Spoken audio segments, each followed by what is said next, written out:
Zombie. Good evening, folks, and welcome to the Horror Corner. I'm your host, Sean Patrick Erschen, and this week we are doing another movie review. This is The Plague of the Zombies. Released by Hammer Films in 1966, directed by John Gilling.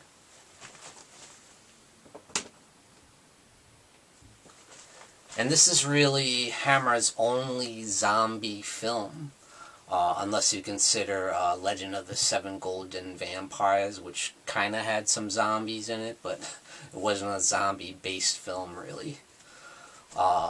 So yeah, the film was directed by John Gilling, and this film has everything you could want in a Hammer horror film, including a pulsating, pounding score. Not only the main horror theme, but any of the scenes where you see the voodoo rituals and the pounding drums. Really cool stuff, you know. I love it. One of the best scores in a Hammer film, I would say. I'd say this is one of the most respected films that isn't a Dracula film or a Frankenstein film or a mummy film, you know. This is one of the most highly regarded, and rightfully so. This is an excellent film with a fantastic cast, including Andre Morel as Sir James Forbes, Diane Clare in the role of Sylvia Forbes, his daughter, and Brooke Williams as Dr. Peter Thompson, and of course John Carson in the role of Squire Clive Hamilton, the main villain of the film. You'll also see John Carson in Taste the Blood of Dracula, another great Hammer film. And he's great in this movie as the main villain, who's basically a voodoo priest. So what happens in the movie basically is in this small Cornish village, people are just dying off left and right, and nobody knows why. No one knows what's causing this plague, so to speak.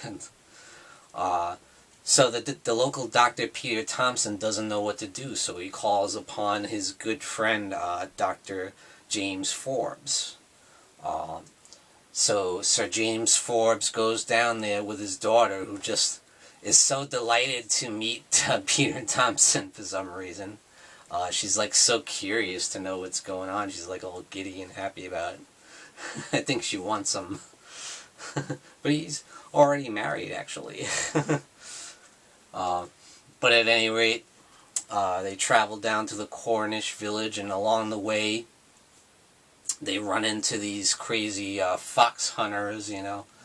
And young Sylvia doesn't believe in animals being hunted down and killed and stuff, so she points them in the wrong direction. But that's a big mistake, because they hold it against her.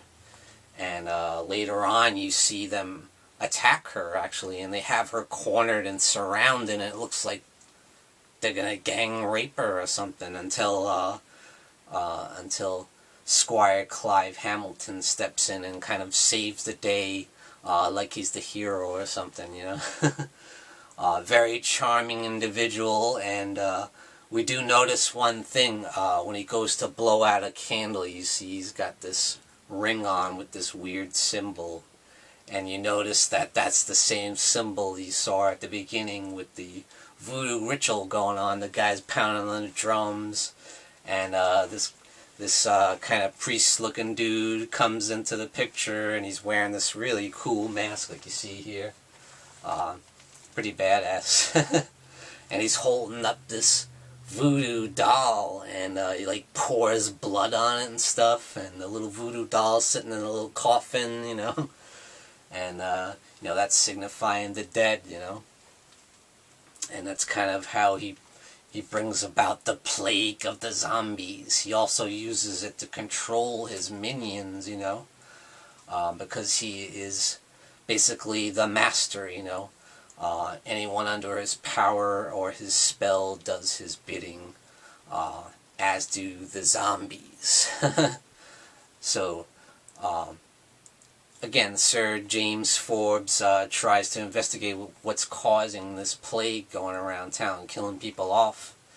And the local townsfolk don't want to allow their people to be disturbed. You don't want the bodies to be disturbed because they're like, they consider that like blasphemy. They don't want the dead to be disturbed. It's this local small town. So they have to take matters into their own hands and go to the local cemetery where they dig up the graves of people. But unfortunately they get caught by the local policeman, who happens to be played by, who do you think? Michael Ripper, of course.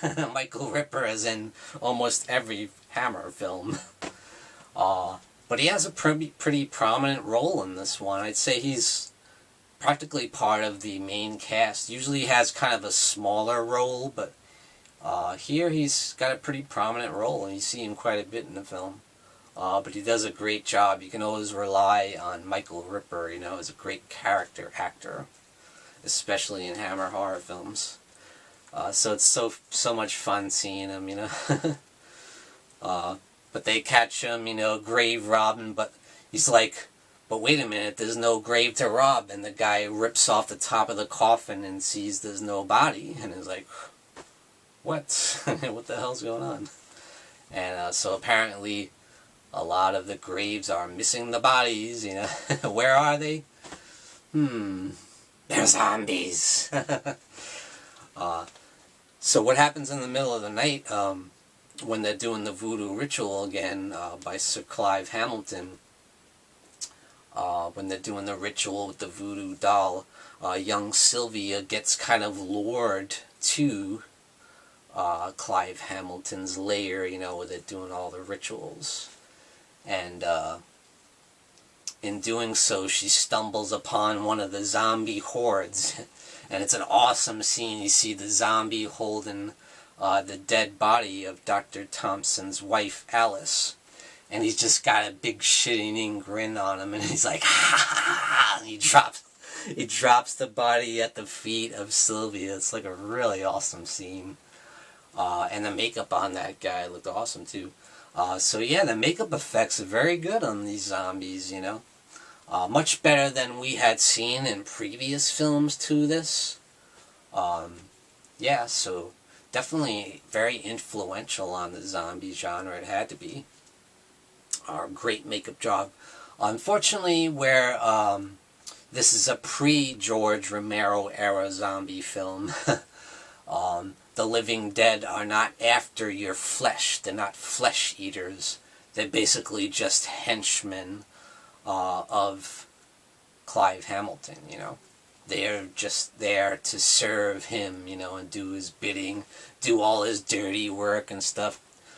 Take people out, kill people for him, to keep his whole cult going, And that's what it's about, It's not about these zombie flesh eaters. But there are some great zombie scenes, like the resurrection of young Alice is really cool. You see her lying in the coffin, and then you see her body start to decay, and her face goes gray and then blue, and then you see her eyes open, and then she rises from the dead, and she goes after Sir James Forbes, and once she does that, he grabs a shovel and chops her head right off. I'm like, nice! See the head roll on the floor, you get a nice close-up of it. Really cool stuff. Some pretty good gore effects, surprisingly. You don't really think of Hammer as having a lot of gore in their movies, but there's some pretty good stuff in here, And, yeah, like I said, the makeup on the zombies is really good. And especially towards the end, when they all start rising from the grave, it's really eerie, and you see them slowly, the hands come out of the dirt, and the heads rise from the grave and dusting the dirt off themselves, Some really good stuff, and you see them getting together as a horde and attacking the people. You see a fiery blaze in the final act, and it's really good stuff, man. So yeah, great acting. It's a great cast. Awesome score. I love John Carson as the villain, Clive Hamilton. He's so handsome and charming, you know.